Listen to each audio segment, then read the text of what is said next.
Hello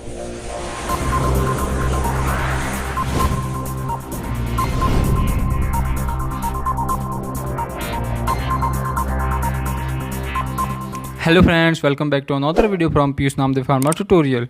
In this video lecture we are going to talk about lecture 4th buffer solution. Buffer solution की बात करते हैं कि buffer solution क्या होता है, इसको समझते हैं कि what is the buffer solution, इसका कॉन्सेप्ट क्यों आया और कहाँ से आया और क्यों ज़रूरी है, पहले ये जान लेते हैं। फिर जानते हैं कि बफर सॉल्यूशन क्या होता है। जैसे कि हम कोई दवा बनाते हैं अपने फार्मास्यूटिकल कंपनी में, मान लीजिए हमने कोई सिरप बनाया और उस सिरप की एक्सपायरी करीब 2 साल की होती है, और जिस समय हम बनाते हैं उस समय उस सॉल्यूशन का पीएच डिपेंड करता है कि हमारा सिरप कौन सा है। इन जनरल 4.5 से 5.5 के बीच में होता है पीएच वैल्यू।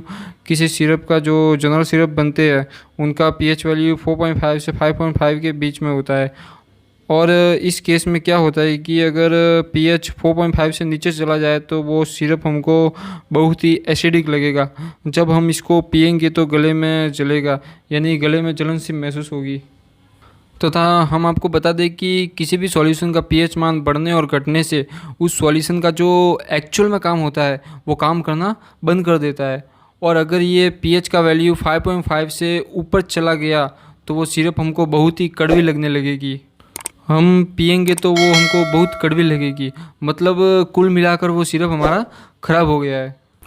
और 2 साल तक हमारा सिरप ख़राब ना हो, यानी पीएच ना बढ़े, हमारा किसी भी सॉल्यूशन का पीएच ना बढ़े, उसके लिए हम उस सिरप के अंदर एक केमिकल डालते हैं थोड़ा सा। उस केमिकल का नाम होता है बफर सॉल्यूशन। यानी कि क्या है, तो बफर सॉल्यूशन एक ऐसा सॉल्यूशन है जो किसी केमिकल के पीएच मान को बढ़ने से रोकता है, बढ़ने से भी रोकता है और घटने से भी रोकता है, या फिर हम कह सकते हैं पीएच मान चेंज होने से रोकता है। जो पीएच मान है वो हमेशा बना रहेगा। तो buffer solution is defined as those chemical compound which is use to resist the change in pH. Resist माने रोकना, चेंज इन पीएच मतलब पीएच में परिवर्तन को। तो बफर सॉल्यूशन एक ऐसा सॉल्यूशन होता है जो किसी भी सॉल्यूशन में डालने पर उसके पीएच मान को बदलने से रोकता है। ना तो ये घटने देगा और ना ही बढ़ने देगा। तो ये हमारा डेफिनेशन हो गया। अब हम बात करेंगे टाइप्स ऑफ बफर सॉल्यूशन की। तो अगर हम बात करें कि बफर सॉल्यूशन कितने प्रकार के होते हैं, तो पहला होता है एसिडिक बफर सॉल्यूशन, नंबर 2 होता है बेसिक बफर सॉल्यूशन, और नंबर 3 होता है न्यूट्रल बफर सॉल्यूशन। 3 प्रकार के बफर सॉल्यूशन होते हैं। मोस्टली आपको 2 ही मिलेंगे, एसिडिक और बेसिक, लेकिन कहीं कहीं पे तीसरा भी दिखता है, न्यूट्रल।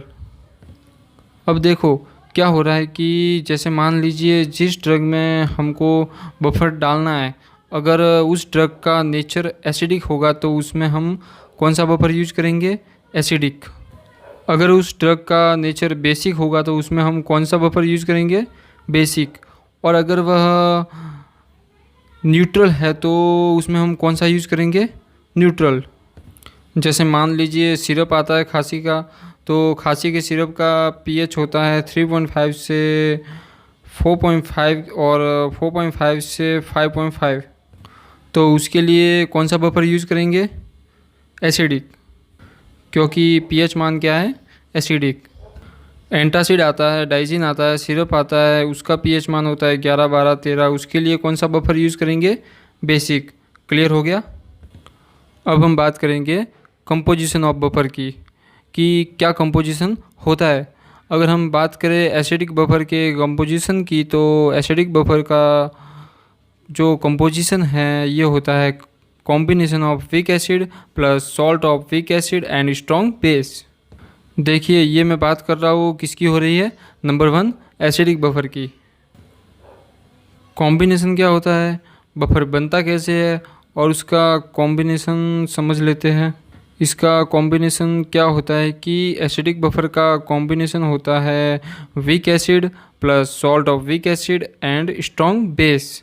जैसे वीक एसिड का एग्जांपल है एसिटिक एसिड, CH3COOH। अब इसका सॉल्ट किसका, वीक एसिड का, तो यही वीक एसिड ले लो CH3COOH plus strong base.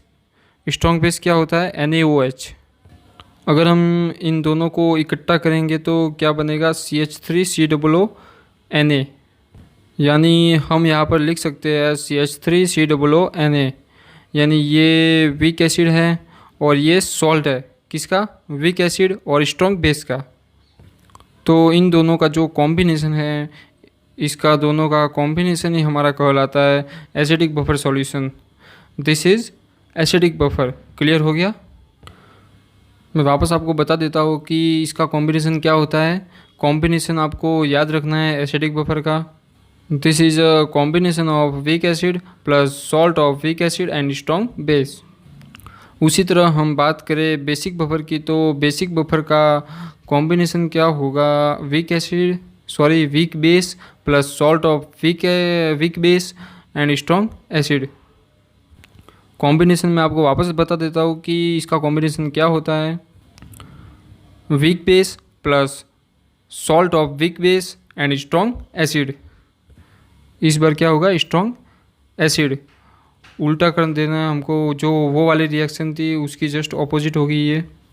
Example लिख दीजिए वीक बेस का, NH4OH ammonium hydroxide. This is the example of weak base.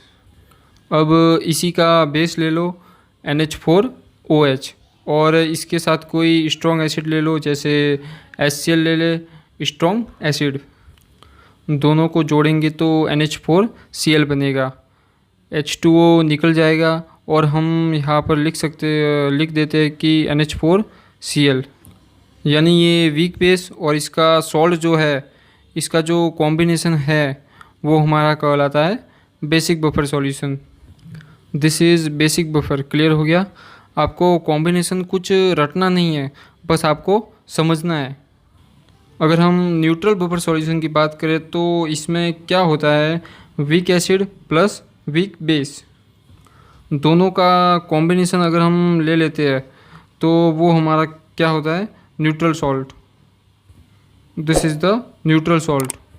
तो हम लोगों ने समझ लिया कि बफर सॉल्यूशन का डेफिनेशन क्या होता है और बफर सॉल्यूशन के टाइप्स क्या होते हैं और इसका कंपोजिशन क्या होता है। अगर आपको ये वीडियो अच्छी लगी हो देन लाइक कीजिए, शेयर कीजिए और सब्सक्राइब कीजिए और घंटी बजाना ना भूलें, ताकि इस तरह की और वीडियो आप तक पहुंचती रहे। Thanks for watching this video.